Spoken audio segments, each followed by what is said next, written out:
Okay, good morning everyone. So today we will be discussing about the second method of computing for the net price. So last time we have talked about the discount method of solving for the net price.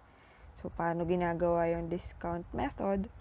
We compute for the trade discount.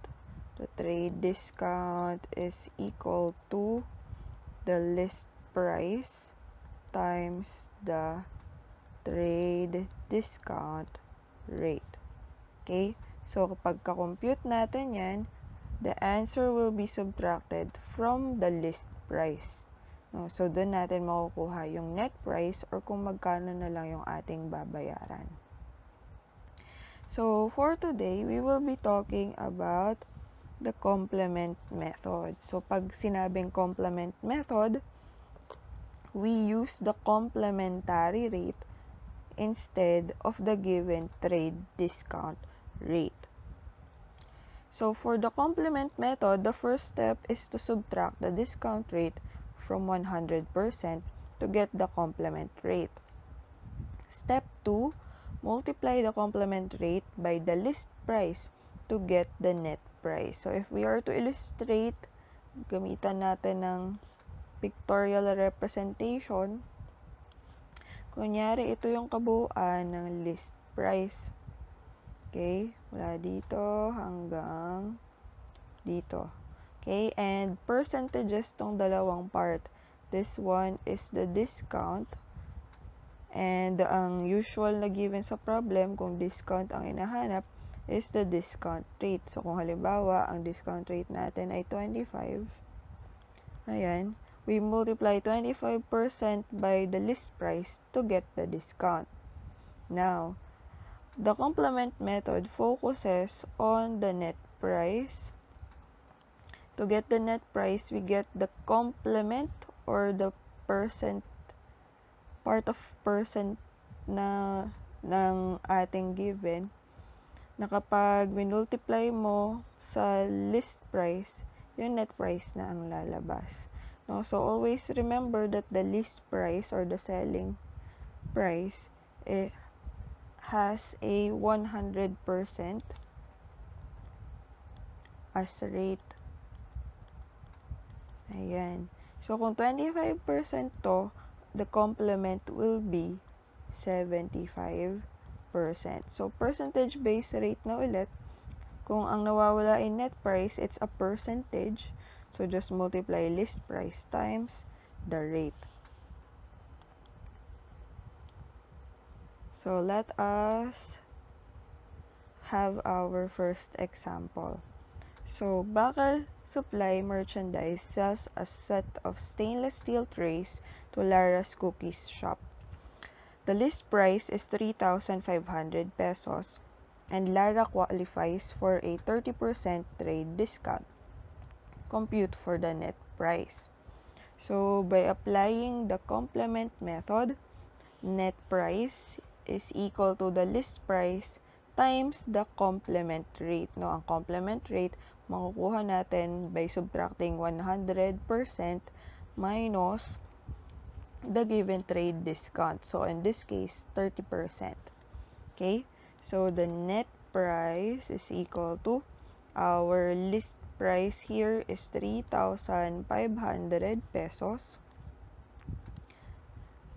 times the complement of 30% is 70%. So, in decimal form, it's 0.7. Okay? So, then we will multiply the 2. So, we have 35 here. Carry 3, 7 times 3, 21, 22, 3, 24. Okay, then 2 zeros, but we have 1 decimal digit. So, isang zero na lang. Okay, so this is our answer, 2,450. This is in pesos. So, this will be our net price. Okay, ayan. Next, another example. So, on this problem, identify muna natin, no?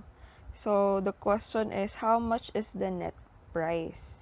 So, again, net price is equal to list price times the complementary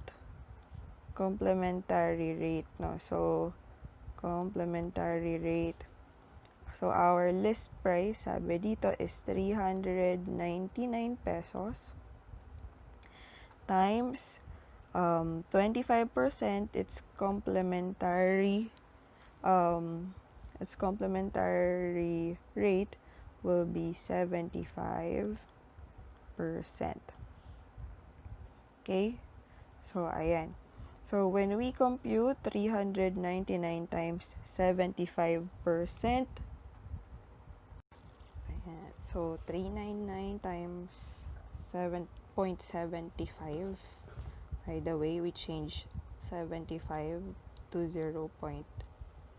So, 399 times 0.75 is 299.25.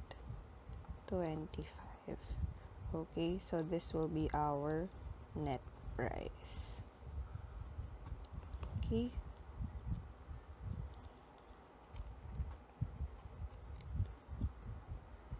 Okay, so for the next one, a manufacturer that sells jeans directly to its retailers uses market research to find out it needs to offer a 25% trade discount.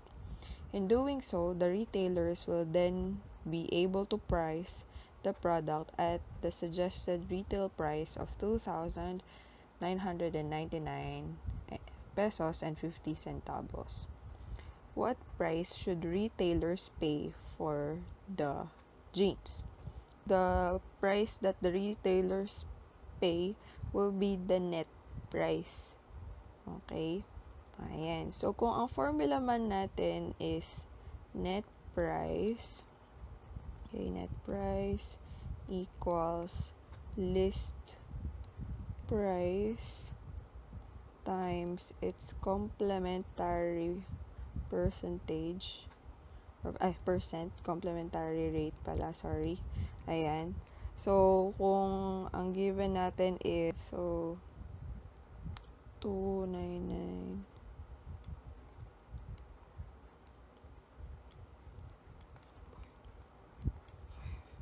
okay, times our complementary rate 25 times 100 times the complementary rate will be 100% minus 25% is 75%. So the decimal form is 0.75.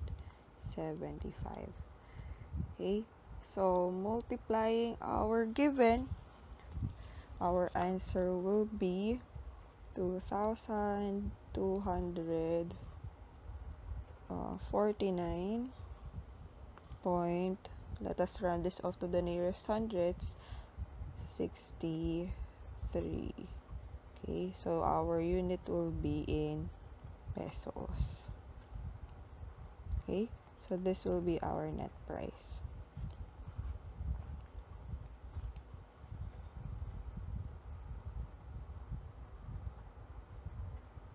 Okay, so one last example for our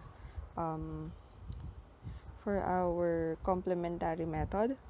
Toby Sports Apparel pays a net price of 1,375 pesos for a jacket after receiving a retail trade discount of 45%. What was the manufacturer's suggested retail price of the jacket? Okay, so on this given, this is another variation. Okay, so if our formula is net price equals list price times the complementary rate. Okay, so here the list price is missing. Okay, yun yung tinatanong. Our net price is given 1,375, and the complementary rate, if the given is 45%, the complementary rate is 55%. Okay? So, kung nawawala yung list price, all we have to do is to take the product, which is 1,375, and divide it by the decimal form of our rate, which is 0.55. Okay? So, calculating for our answer, 2,500 pesos. Ayan. Okay? So, this will be our list price.